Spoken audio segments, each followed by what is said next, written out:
Di sesi ini akan ada pertanyaan langsung dari Bapak Ibu panelis. Ada 3 pilar diskusi. Yang pertama adalah pilar iptek, ekonomi, dan inovasi. Untuk pilar iptek kita akan sama-sama mendalami Bapak Ibu bagaimana iptek memiliki peranan yang sangat penting khususnya untuk kemajuan Indonesia dalam mencapai Indonesia Emas 2045. Untuk pilar iptek ini akan ditanyakan langsung oleh Profesor Dr. R. Siti Zuhro MA. Silakan Profesor Siti Zuhro. Ya. Terima kasih banyak. Bismillahirrahmanirrahim. Assalamualaikum warahmatullahi wabarakatuh. Waalaikumsalam warahmatullahi wabarakatuh. Saya menikmati ya apa yang dijelaskan oleh Mas Anies Baswedan PhD tadi, bagus sekali. Saya melanjutkan pertanyaan saya tadi itu karena ada concern yang cukup, pemahaman yang cukup tentang iptekin gitu ya, tidak ada ilmu, pengetahuan dan teknologi tapi juga inovasi. Dalam konteks itu pertanyaan saya adalah sebetulnya pemahaman tentang pembangunan ekonomi ya, pembangunan ekonomi sebagai upaya untuk mewujudkan tadi itu judulnya negara yang adil dan makmur gitu ya. Akan tercapai tentunya kalau ada partisipasi dari masyarakat yang genuine, bukan partisipasi yang dimobilisasi. Nah, sejauh ini kita tahu bahwa partisipasi itu sebetulnya dalam pembangunan itu belum terasakan yang bisa saling empowering antara state and society, antara Pemda dengan masyarakat lokal, itu ya satu contoh. Lah, oleh karena itu peran utama dari ilmu pengetahuan dan teknologi serta inovasi, khususnya dalam konteks ilmu pengetahuan sosial ya dan humaniora itu untuk menjadikan kita semua ya, termasuk pemerintah, pelaku ekonomi dan masyarakat itu saling bergandengan tangan. Jadi bahu membahu dalam hal ini. Tentu iptekin yang kita maksudkan tadi itu bisa menjadi daya dongkrak gitu ya, ketertinggalan Indonesia. Jadi kita tidak pura-pura kita maju, kita ini masih di middle income trap ya. Jadi kita memang harus ikhtiarnya itu berlipat ganda ke depan. Kalau Mas Anies nanti menjadi presiden terpilih, pertanyaan kita, kebijakan iptek apa ya yang akan didorong ya agar menghasilkan atau memberi manfaat serta kemaslahatan bagi semua, tidak hanya rakyat tapi juga pemerintahannya gitu ya, dunia usahanya. Dan juga menurut Mas Bacapres ya, riset sosial ekonomi apa yang paling urgent, mendesak ya dilakukan agar daya saing ekonomi Indonesia itu tumbuh secara sehat dan sekaligus mampu memberikan insentif pada ekonomi dan kesejahteraan rakyat. Ini penting sekali menurut saya. Dan sejauh ini kita ya sejauh ini tidak sedikit kebijakan dan peraturan yang dibuat itu oleh pemerintah menafikan ya unsur evidence based policy ini. Jadi tadi itu sudah digarisbawahi bahwa tidak ada negara maju yang tidak mendasarkan pada hasil kajian, penelitian dari badan-badan riset gitu ya, sebagai tentu think tank negara. Lah ini pengabaian tadi itu yang akhirnya menjadikan gitu ya, kebijakan-kebijakan itu tidak pro pada rakyat. Lah ini yang mungkin perlu ditanggapi oleh Mas Bacapres, Mas Anies Baswedan. Saya mau panggil Bapak kok rasanya masih muda gitu ya. Jadi Dek Anies gitu nanti kayak Sri Mulat kan gitu ya. Dan selanjutnya tentu adalah berkaitan dengan daerah. Kita tidak bisa menutup mata, pemerintah nasional ini tidak akan bisa disebut maju kalau daerahnya juga tidak maju kan gitu. Oleh karena itu kesepakatan kita untuk menjalankan sistem demokrasi sejak 98 sampai sekarang ini tidak lain tidak bukan dengan pemilu-pemilu dan pilkada yang sangat ini ya, sudah sangat banyak kita lakukan ini, Ya. tentunya belum sepenuhnya berhasil melembagakan pemerintahan yang efektif. Itu ya. Dalam arti governability, yaitu pemerintahan yang benar-benar dapat menjalankan fungsi eksekusi yang dimilikinya. Nah, ini tentunya adalah saya ingin mengkaitkan tadi itu kebijakan-kebijakan yang dibuat ya pemerintah pusat acap kali tidak seiring sejalan dengan daerah.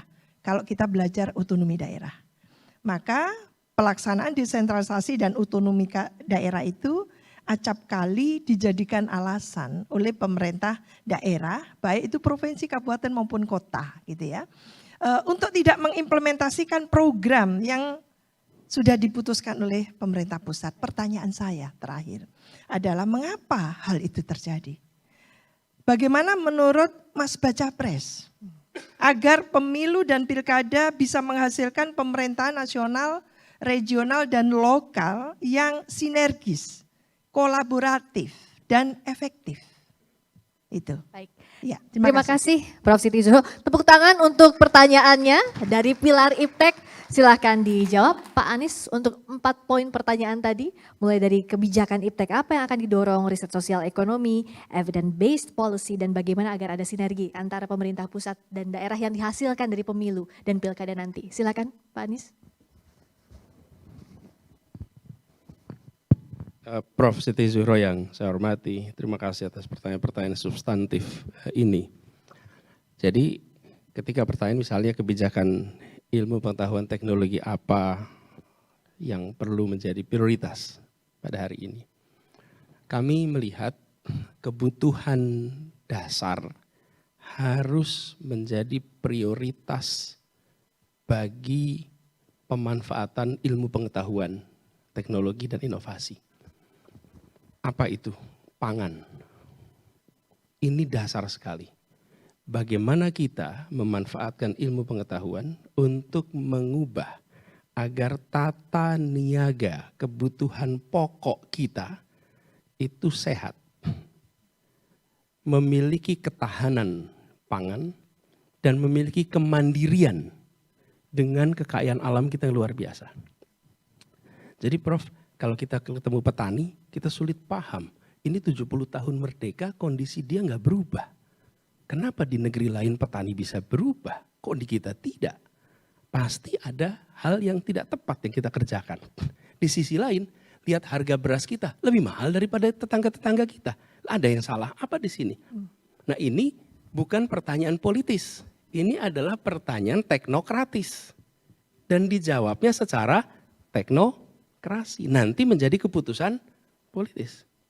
Ini dasar. Jadi kalau menurut saya inovasi dalam kebutuhan dasar. Sehingga kita nanti bisa take off urusan yang lain. Tapi kalau urusan pangan saja kita belum beres, kita nanti akan memiliki ketergantungan yang luar biasa kepada negeri lain. Dan kita akan membuat orang-orang yang menyediakan makanan kita itu tidak pernah makmur hidupnya. Dan konsumen selalu keberbanan dengan harga mahal. Dan termasuk di dalamnya ini yang barusan kita minum ini. Ya, di banyak negeri kita sudah tidak harus lagi membeli air dalam botol. Bagaimana kita menjelaskan negeri yang luar biasa kaya dengan air ini. Dan setiap kita membayar air lebih mahal daripada bensin. Lebih mahal daripada diesel. Gimana kita menjelaskannya kepada. Dan menurut saya ilmu pengetahuan jawabannya. Jadi apa ini? Kira-kira gini. Pemimpin politik menentukan prioritas. Pangan beresin. Papan nih. Anak-anak muda kesulitan punya rumah sekarang. Separuh lebih penduduk Jakarta nyewa rumah. Kota-kota lain begitu. Bagaimana ini bisa diatur? Bagaimana kita siapkan? Itu menggunakan data, informasi, inovasi. Termasuk inovasi di bidang pembangunannya. Lalu kita bicara tentang mobilitas. Negeri yang sebesar ini membutuhkan pengelolaan mobilitas yang baik. Sehingga konektivitas kita terbangun dengan baik. Jadi Prof. Siti Zuhro, saya melihat pada hal yang dasar dulu di situ kita kerjakan. Jangan sampai kita lakukan inovasi hal-hal yang sifatnya good to have, nice to have. Tapi bukan fundamental. Ya kita boleh aja investasi riset bidang sepatu. Boleh-boleh saja, nggak ada masalah itu. Tapi itu bukan hal yang fundamental. Yang fundamental ini. Itu ya jawaban yang pertama, Prof.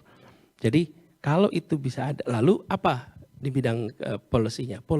Pengambil kebijakan nanti akan mendapatkan opsi-opsi yang bisa diambil, konsekuensinya, pro konnya, who gets what, when, where, how much, itu akan lalu bisa diambil keputusan. Itu yang pertama. Kemudian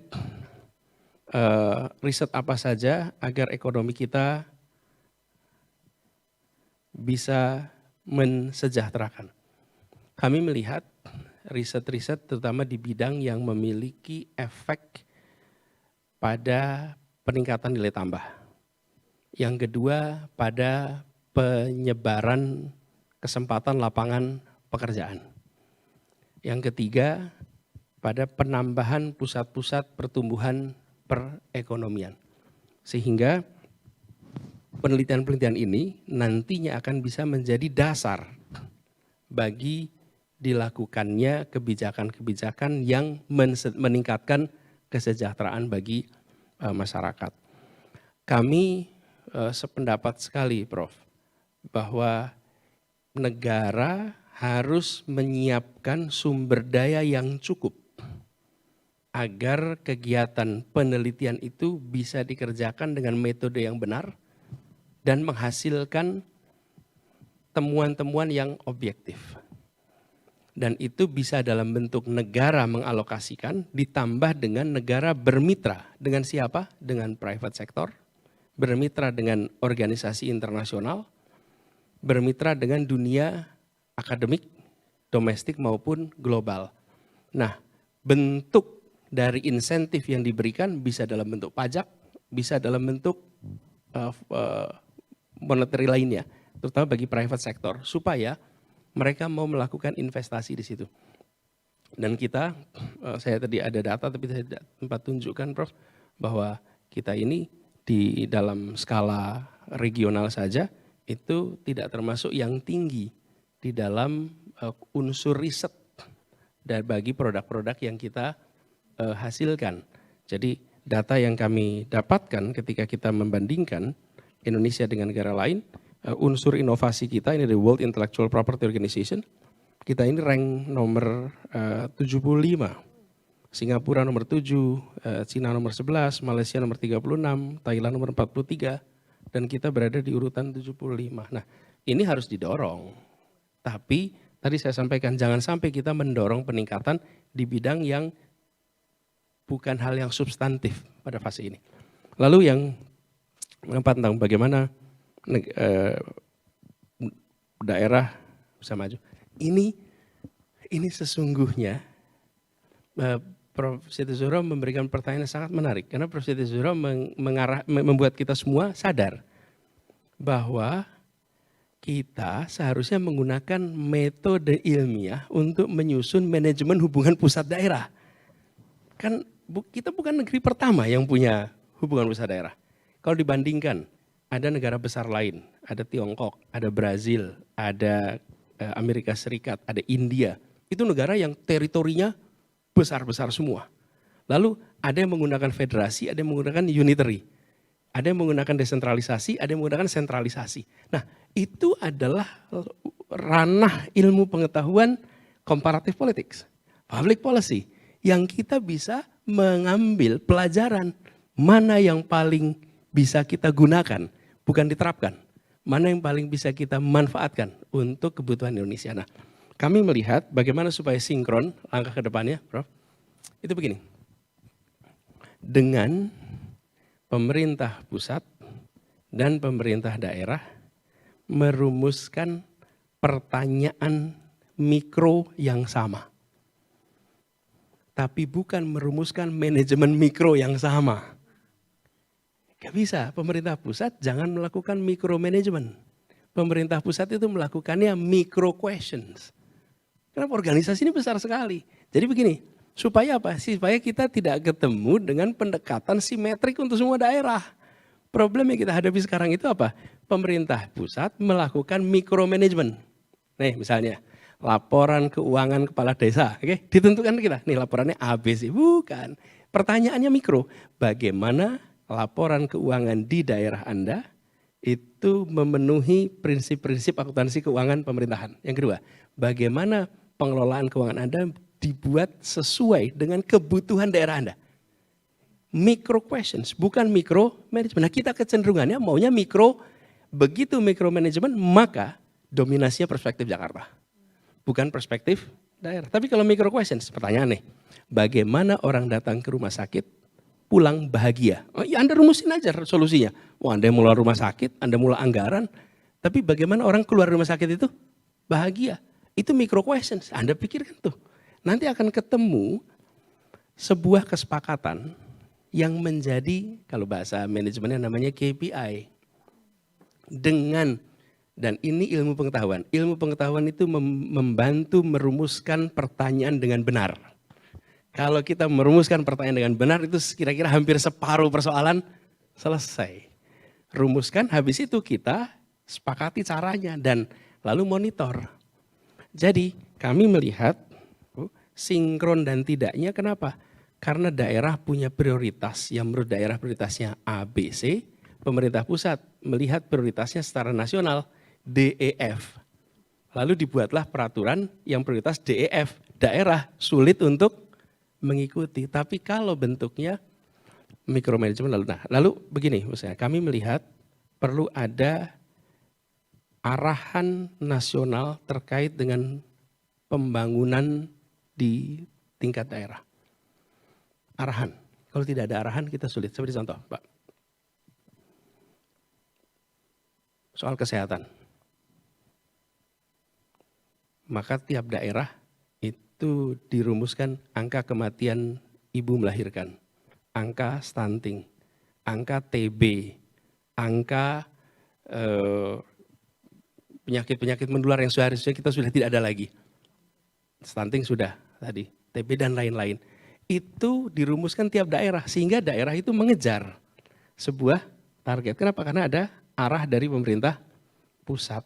Pendidikan, alokasi pendidikan kan kita bilang 20%.